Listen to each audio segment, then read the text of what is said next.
up, everybody? It's Wellness Week Live again. Now, if this is popping up on your Facebook feed, and you're like, wait a second, didn't I just see Anthony before? Yes, you did. I had a doubleheader show today. So we had the yoga instructor on before. Now we got Dave, our healthcare professional, on too. We're going to get into that. So Wellness Week, DJ Anthony. I'm a DJ. It's not a joke. That's our guest, Dave. Dave, what's going on, buddy? Hey, Anthony. Thanks for having me. Come on, man. You're almost a regular here. If you keep this up, I'm getting nervous because there's some people like you that I have on every so often. I'm like, wait a second. If my show becomes something, do I owe them money? Yeah, right. I got to watch it. I got to keep you humble, dude. So, but yeah, man, thanks for coming on. And so don't forget, everyone, hit the like, hit the subscribe, hit the notification. I've become that guy now. It's like, yeah. And we're not giving medical advice. We're just talking casual, everybody. So always check with your healthcare professional. Okay, Dave. So real quick, I know who you are, but for the viewers, just a little bit of background. One of the reasons why I wanted John for two reasons, as I always do. One, because generally speaking, you're someone who stays fit. You take care of yourself. You're an adult now. It's easier when you're in high school. But and the other Depends reason who you ask. What's that? Depends who you ask if I'm an adult. Right. Well, you got to keep the spirit going. I mean, I'm like that too.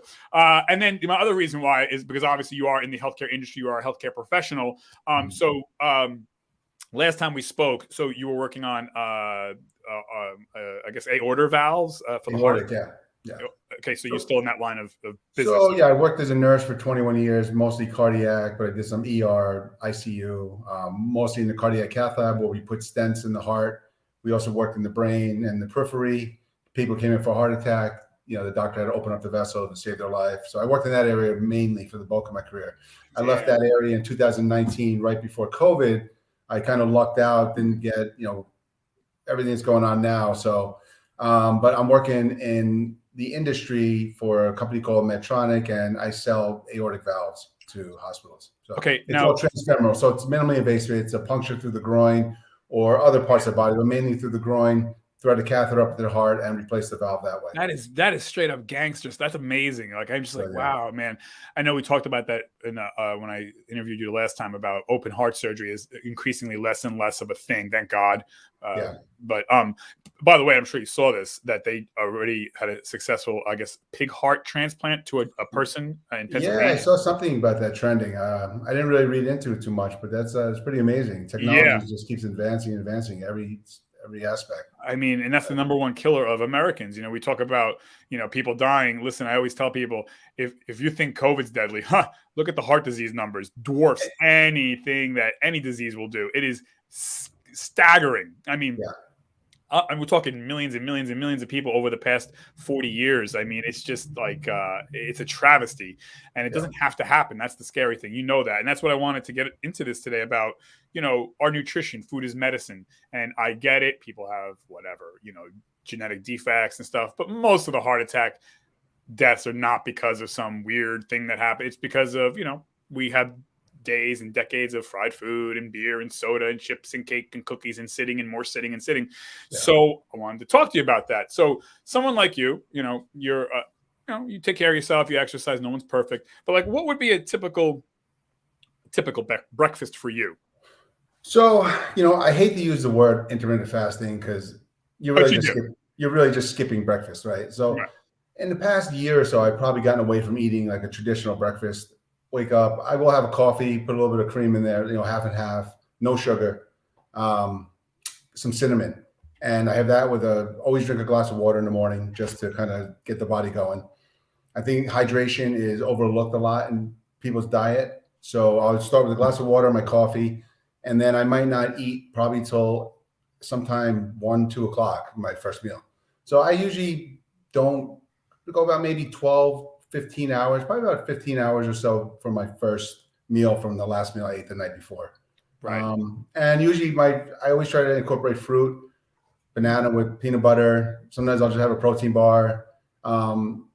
Depending on what my plan for the day is, because like I said, I am in a sales sector. So we do travel a little bit. Sometimes we do go out to dinners and lunches and things. So if I know I'm going out for dinner that night, I really scale back on what I'm eating the rest of the day.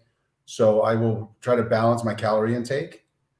So I think, calorie intake is important to look at as far as overall weight loss. Quality of food is going to help you with your health. Right. So I think they're two different things that people kind of don't really see that they are two different things, right? You just want weight loss, just do calorie deficit, right? But if you want health, you need to eat quality foods. And the combination of both is the best, right?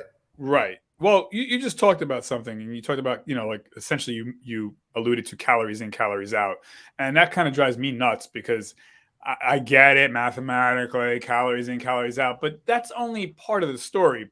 Because I'm sorry, 100 calorie, crappy cake and 100 calorie broccoli, it's not the same 100 calories. That's like saying a Kia is a car and so is a Ferrari. So hence they're both the same. They're not. No. So, right. That glazed sugary cake, 100 calories is not the same 100 calories as the broccoli 100 calories. Sure. Like if you want to take one bite of a donut for your 100 calories, or you want to eat a plate of broccoli for your 100 calories, the broccoli is going to fill you up more, have more health benefits. But if you're really just looking at calorie count, right, you can keep yourself in a calorie deficit eating garbage and still not really gain weight, but you're going to feel terrible and you're not going to have, great health. Right. Let me ask you, pressure, diabetes. How much, how tall are you? 5'10". Okay. So you're about my height. And how much do you weigh? So I'm about 205 right now, but I've weighed this since college. Well, I want to say something. So funny you mentioned that, because I have another friend of mine, similar to you, good shape, takes care of himself. I would make the argument, this friend of mine, he's my height, 5'10", 5'11", 225, but he's healthier than I am. And I'm 170. So I always tell people weight doesn't necessarily equate health. Yes, it does. I mean, obviously if you're 900 pounds, that's a problem, but it also depends, right? Lean mass, muscle versus fat, all those things. So I would tell the viewers, like, don't be so quick to jump on the weight scale thingy, because again, I have friends of mine that are much heavier than I am, but they're in better health than I am, and I'm 170 and they're 225. So it's tricky. And again, going back to what we eat. So it's funny you mentioned intermittent fasting. Now I get it. There's a lot of research that says that's the way to go, and I'm not disputing that. But I gotta laugh because I'm saying to myself, okay, bro, sometimes I get 8, 9, 10 hours of sleep. I'm not eating. Okay. Like, how much more do I not have to eat? Like, bro, I just slept freaking 10 hours. I wouldn't, like, what are they trying to do? Kill me? Like, I'm going to go down to my original birth weight if I fast anymore. There's 24 hours in a day. I wake up, I did a 10-hour sleep. If I don't eat for another 2 hours after I wake up, that's 12 hours. Half of my day I didn't freaking eat. Ladies and gentlemen, I mean, like, okay, and so now what? Now I have a meal. I'm not eating for the rest of the 12 hours. Like, I'm probably fasting, not eating for probably like 18 hours. So part of me is like, what's with this fasting? I mean, I understand the dynamics around it, and homeostasis and what do you call it? The fat molecules. What do they call that? Also, your insulin, right? It has to do something with your insulin, where your insulin levels level out. So ketosis. That's what I meant. The ketosis. Yeah, ketosis. You don't have the insulin spikes. So it's funny. I've done it all. Like, I've done the 7 meals a day, small meals, 3 regular meals, a couple snacks in between. I've done now I'm doing the, longer periods without eating. And I don't know. I think whatever works for you. Right. Whatever works for you. So my issue with this is that if I go too long, so say I fast for 16 or 18 hours, I know 12 to 15 is my sweet spot. If I go past that, I'm okay. I can do it. But then when I start eating, I get hungry later. So right. I find that by like 10 o'clock at night, now I'm still like starving. So then I end up eating late. So I have to, even if I'm not hungry, because I've kind of conditioned my body not to eat for longer periods. Right. I kind of have to put something in my body at a certain point, regardless. Okay. Otherwise, I'll be too hungry later in the day.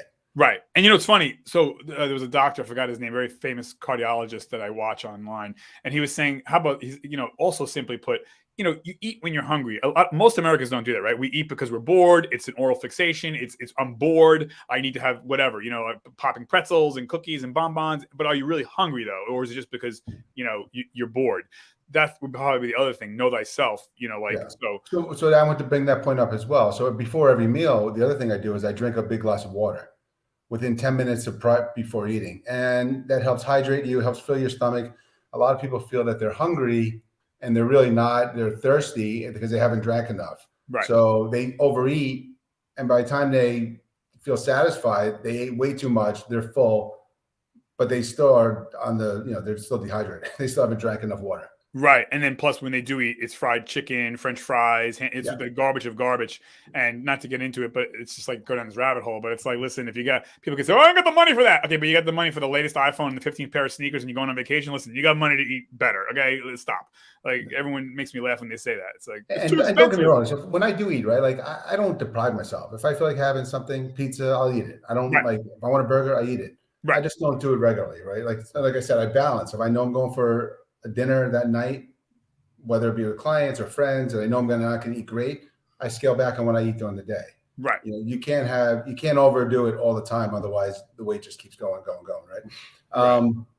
But generally, I do make better choices. I try to stay away from breads. I don't eat that much bread. I don't eat that much. I don't really eat fried food much at all. I don't drink any sugary drinks. My main consumption is just water, Right. or if not, any alcohol, right? Alcohol or water. And alcohol is not every day, but it's if I'm going to drink something other than water. I don't drink soda. I don't really even drink iced tea. Right. So just as bad. Yeah. Yeah.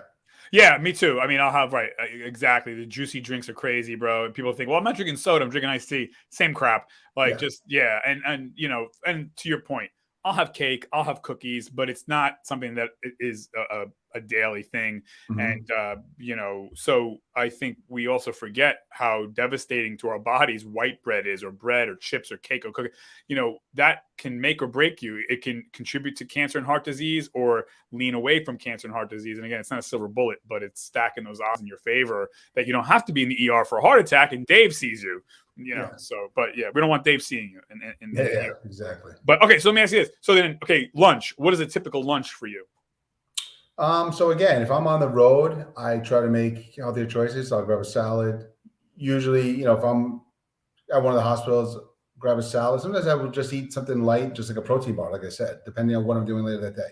But if I'm going to eat maybe a salad, maybe a sandwich, but lean meat, chicken or turkey, you know, try to stay away from the chips and, you know, water. Now, what about a dinner? Like, what's a typical dinner for you?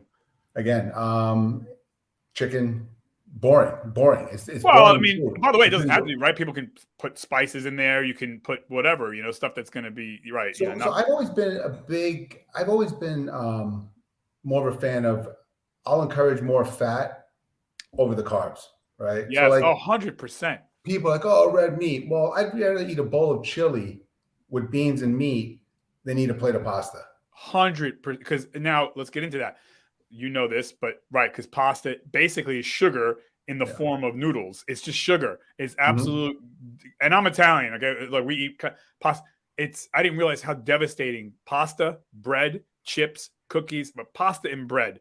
You know, I tell you, shame on whoever made the pyramid. Oh, the bread should be the thing you eat the most. Are you freaking kidding me? Like, well, what? You know, I mean, listen, the FDA is not our friend, right? They're all tied into the government. It's all the lobbyists paying these politicians to pass whatever they want, right? So the sugar lobbyists, the dairy lobby, like people eat dairy like it's going out of style. Milk is not good for us, right? I try to limit the amount of milk I have, but I do have milk. I like cheese, right? If I want ice cream, whatever, but it's not good for us. But these are all the lobbyists pounding the politicians, so they pass these laws. Oh, look at the food chart, right? Right. Yeah, no, for sure. And I didn't realize how devastating bread was. I stopped. By the way, I used to bake my own bread daily. I stopped at about like last May, and then because my cholesterol was high, I didn't know why, because I was running and eating right, so to speak. And then I found out, no help from my doctor, and they mean well, but I found out that my triglycerides were high because of the consumption of bread. Yeah. The bread was raising my sugar levels, and bread, bad. Period. Not even the whole wheat. Just keep it. I stopped it. Guess what happened? Triglycerides went down. Cholesterol went down. I didn't even realize this, though, and I didn't do it for this reason. But I was inflamed. I didn't even know that. I felt like better. I felt like, oh my God, I didn't even realize I was inflamed. Like my body felt like I guess stronger, or more like, just I felt like almost at peace. I was like, oh, that's weird. And it was because of the bread. I always thought I was doing the right thing. So yeah, bread is, Let me ask you this question. So you alluded to this, the yogurt and the milk and whatnot. So what is a typical cheat food for you? I mean, if I'm gonna really go out, like I'm eating like chocolate cake and ice cream, right? But I mean, probably pizza. Pizza's probably a cheat meal. You Yeah. know, again, bread and cheese, it's not good for you, but Right. if I'm going to do it, I'm going to eat something that tastes really good. Yeah. You know, maybe mashed potatoes or something, loaded potato, something along those lines. Well, you know, it's funny. So a friend of mine is kind of like you know, Mr. Rip Shredded Iron, you know, and he owns his own fitness business. He's a physical therapist, and I said, so like, do you eat well like every day? He's like, you know, I have a cheat day. Saturday's my day, and I eat whatever I want. And I said, that's pretty smart because you know this, but doctors, nurses, people, dietitians will say, oh yeah, you know, moderation. I'm like, well, what does that mean though? What does moderation mean? Because it means different things to different people. And last time I checked, moderation is not really working for America. So like everyone's got that. So, but I think he kind of nailed it. Look, this is the day I eat whatever the hell I want. The other 6 days, I'm on point. And it doesn't have to be torture. You know, he's enjoying, you know, whatever, chicken and salmon and vegetables and fruit and things like that. So it's not like he's killing himself. But I think that's the thing. When we hear moderation, people think, all right, well, I only had fried chicken, hamburgers, hot dogs, and I sat all day, you know, but that's not bad because I don't do that every day. But they do it every other day. It's like, you know, I think there has to be some kind of. I think the lack of education about food industry, you know, it needs to start at an earlier age. It needs to start at home. The schools don't teach it because, let's face it, a lot of adults don't know about it. A lot of doctors don't know it. I never met a doctor who pulled me aside, and I'm sure there's doctors out there, I've just never met them, that were like, you know, let me talk to you about your nutrition. You know, they mean well, but here's the script. It's like, dude, what the hell? You know, so that's why I tell people. It's easier for them just to push a pill, right? Here, 100%. And they mean well. It's not that they're being nefarious. It's just that's how they've been trained. I call, and you know, listen, we both know a lot of doctors, and I say doctors are in the business of acute destruction repair. You know, you already did it. Now they're great at that. They can, you know, repair your heart, put a new aorta in, you know, whatever, they're good at that. But healthcare, like, how do I stay away from the doctor as much as possible? They don't. That's what you go to a dietitian for or a nutritionist for. And I think those are the unsung heroes that don't get enough credit, dietitians and nutritionists. But, you know, that's not sexy to write a script for them. You know, it's here's your pill. And well, you know, I'm not saying don't take your pills, but the thing is, you know, it's becoming a little more mainstream, and obviously, I think with social media, the word just spreads faster, and people just have instant information, and people know at this point. But we're also up against the FDA and the government, and they still haven't changed the food guidelines, right? And we've been talking about this for decades as far as how bad sugars are for you, but the food guidelines are still the same. So, you know, it's got to start from the top down, and unless it's in their best interest where they're going to make money off it, you know, somebody's going to lose money, whether it be the sugar company, the dairy company, the, you know, chicken company, the beef company, whatever it is. Unless they're making money off it somehow, the new idea is not going to go through. You know what's funny? And I just read this and just blew my mind, which I shouldn't be surprised without naming the name. There's a major soda company that funds research for diabetic medication and diabetic, you know, medicine. And I was like, why would they do that? Like funding whatever, hundreds of millions. And then reading the article, I was like, oh, they're so slimy. They fund it because they want two things. They want us as a society to not look at their product as the problem. So we'll solve it. We'll fund it. You'll take the pills. What's that? They have a solution now, right? Right. They cause the issue, then they can fix you. Right. So you continue to drink their disease liquid, and you don't look at them as the problem. You look at, well, it's you. It's not. Or, you know, just look at the pills. Look at the pills over there. Yeah, and you're not looking at the main cause. I'm drinking your toxic liquid. Like, so I'm like, damn, they're so slick, those sons of boy, I tell you. So, but yeah, you know, it's the stuff we drink and eat, and it can make and break us. Again, I mean, look at our kids, right? Like, you look at the kids menus. You go out to you want a kids menu? Chicken fingers, hot dog, pizza, bowl of pasta. Like, they don't offer. So from a young age, they think this is like, okay, it's not a treat to them. That's like their meal. That's a diet that they're offering in restaurants. Right. And by the way, this comes down to parenting. And I think some parents don't even know. My friend brought a good point up because, you know, I'm in the entertainment business. We do a lot of weddings and bar mitzvahs, whatever. And he said, you know, Anthony, it's funny. Us as parents will push our kids to the best schools, the best tutoring, the best after school program, the best. But when it comes to food, the thing that can kill you, Eat the fried chicken, the hamburger. Like, you think that and so it's just like sad. It's like the best of everything, except when it comes to food is medicine. You can eat that garbage. That's, it's like, wow.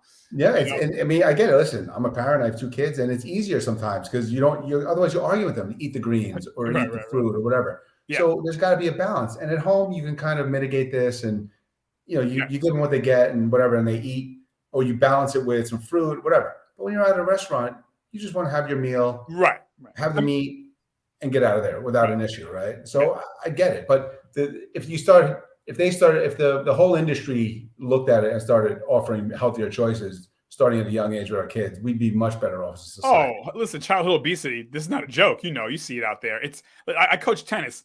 A lot of the kids, they're tired. I'm like, bro, you're 11. How are you tired? I'm 48. Like, why am I in better shape than you? You should be running circles around me, dude. So, but and again, I get it too.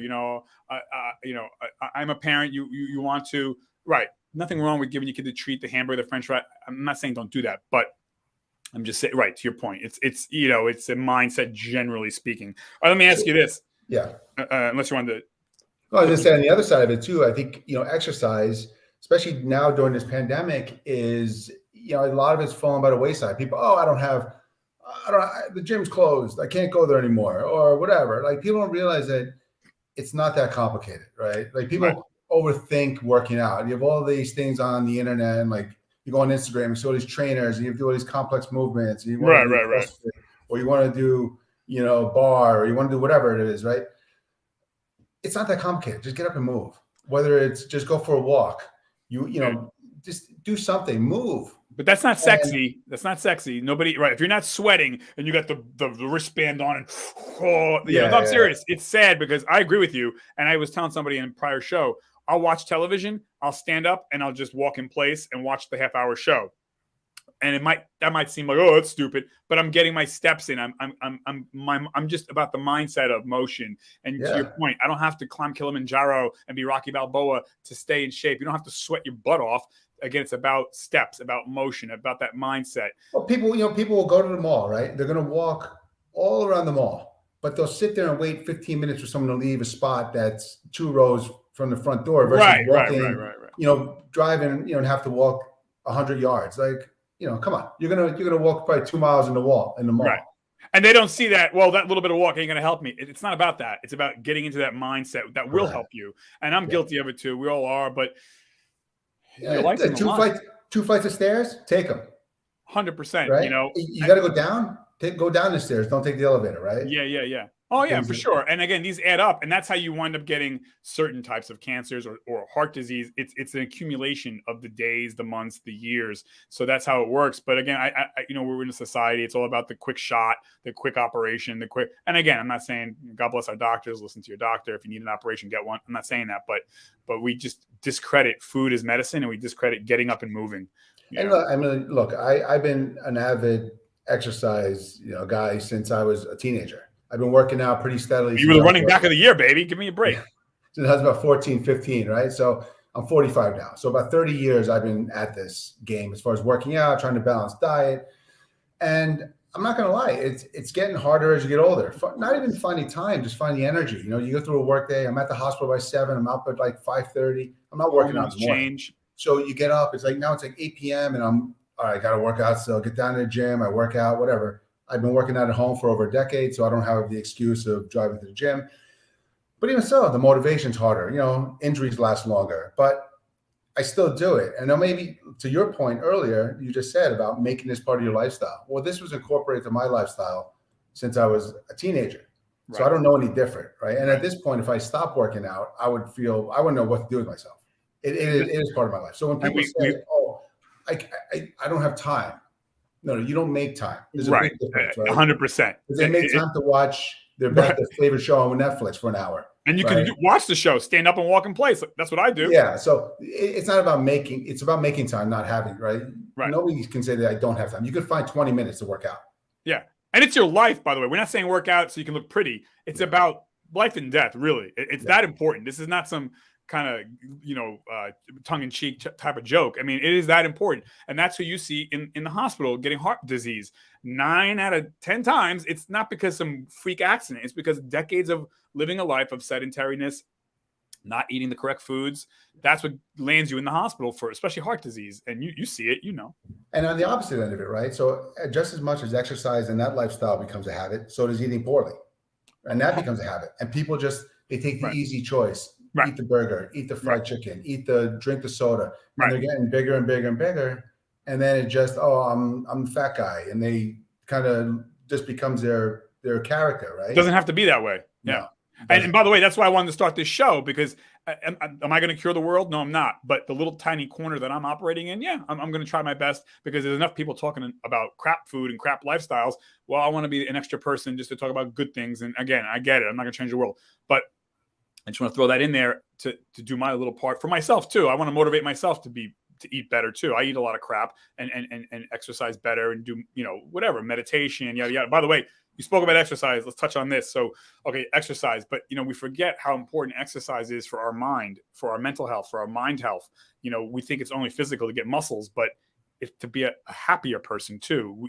This, you're in the sciences. It releases the same endorphins that cocaine would do. Like it triggers off the good feeling endorphins when you exercise, a natural high. Now, I don't know anything about cocaine. I'm just saying, but I read and I know that those are the same connections that can be, expressed and released when we do walk, calisthenics, whatever. So what do you do? What's your primary exercise or regimen? So I do focus. My main focus is kind of like a CrossFit type workout. I don't follow I don't go to a CrossFit box and work out at a box, but I've been doing CrossFit type workouts for over a decade. I have dropped into CrossFit boxes. I follow some people online and I get some ideas.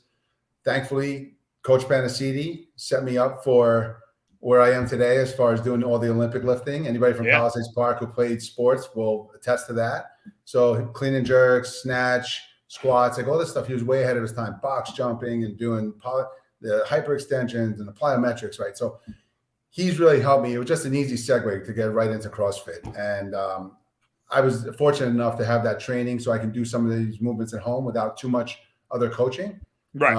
I always try to critique my workouts and things. When I go to the boxes, I'll ask the coaches for tips and things, but those are few and far between these days with the pandemic.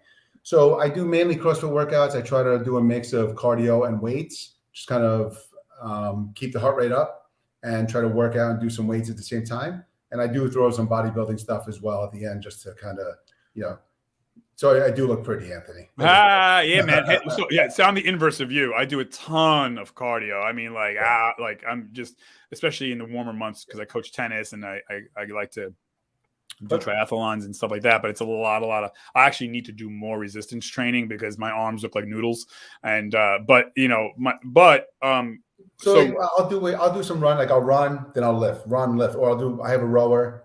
I used to have a bike, one of those Airdyne bikes. So like I kind of do, I'll combine that with some exercises, some weights. That's what I was going to ask you. So when you do cardio, the cardio you do is on the rower and stuff like that, or? Yeah, rower. When I run, I don't really run more than about 3 miles at a clip if I'm going to just do a run. But generally, I'll do running. Like I'll do intervals, 400 to 800 meters, come back, weights, do another 400 to 800 meters, come back, do some weights, and do like 5 or 6 rounds of that just to keep the heart rate up. Maybe some jump rope, rower, like I said. Okay. And if I don't feel like doing any of that, I'll just lift weights faster and keep my heart rate up that way. Right. Yeah, that's a great example too for your kids and the people around you. I know like my father, particularly growing up, he used to be into cycling. I mean, and the little that we did together, kind of, kids are impressionable. I was like, cycling, yeah, that's fun. I like that, and that set me up. So the little bit that we do, our kids, they're watching. They may not say anything, or our coaches or teachers. You talk about Coach P, and and I know I'm preaching to the choir when I say this, but I tell parents, insist. There's no options. Your children must play a sport, winter, spring, and fall. There's no questions. There's no getting out of it. They can pick whatever they want.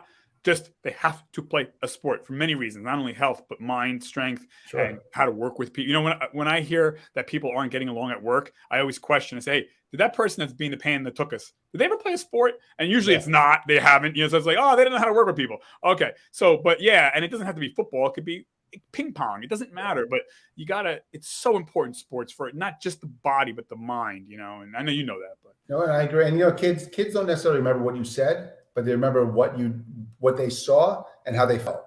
So 100%, and again, you don't have to explicitly tell them, eat your broccoli, but they see, or whatever. Dad's working out. Lead by example. They see you working out, they're eventually going to realize. Yeah, maybe not right away, but down the line. Oh, okay, yeah, I should probably, Dad looks like he's happy and in shape. I don't want to be, whatever. So yeah, for sure, dude. But yeah, man, that's kind of wrapping up our half hour here. We can go on and on and on, but yeah, man. So like I said, I appreciate you taking the time and sharing kind of what you eat and don't eat and your cheat food, so to speak. And I think that's great. And that was the I listened real quick. I listened to you a couple weeks ago. You were talking about eggs, and I'm a big advocate of eggs as well. I eat eggs. I don't eat them not every day. It's a bum rap, dude. I do. I agree with you. I do. I think eggs are a great source. If I'm home and I don't really feel like I'll just throw some eggs on and put some hot peppers on there and I'm good to go. Listen, I need to get you on the show. You know what? I have to, because I want to, not now, because I don't want to keep on going with this, because we can go for 9 hours. But number one, and I was guilty of it. I gave eggs a bad name, but the more I research it, the more I read, you hear, oh, you got high cholesterol. Everyone stop. Everyone, as you know, every human body is unique into itself. What might be high cholesterol for me might not be high for you, although it might be the same number. And then HDL, LDL. LDL, that's, it's a large particle, small particle. Even the LDL doesn't explain health or not. So there's so many things. And I think, but you're right. And eggs are, I'm not saying eat 10 eggs a day, people, but, no. probably one of the best complete foods we can eat. I had an egg this morning with a banana and some prebiotic, probiotic. That's going to be another show, but I'm sure you're onto that, right? You eat whatever it is for your gut health. My vitamins and probiotics and things. Yeah, dude, I'm a big proponent of that too. But we'll get into that. I'll have to have you on another time about that stuff, because I can go on and on for that too. But I'm learning too. Like I don't have all the answers, and folks, go research on your own. Like there's a lot of great stuff out there to research. And I think people need to know their bodies, know what works for them, and get into the routine and, go with it. Yeah. Nobody's going to tell you the right answers for you, but you need to research, like you said, take bits and pieces and find out what works for you. Yeah. There's no magical pill or operation that's going to do it. It really comes down to, what we eat, what we don't eat, how much we move, don't move. It's really that simple, but researching that, don't take my word for it. I'm researching myself too, so, but D, thank you for coming on. All right, man. So Thanks, I appreciate it.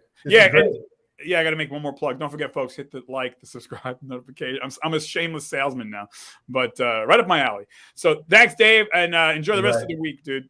Thanks, you too. Thanks for making time.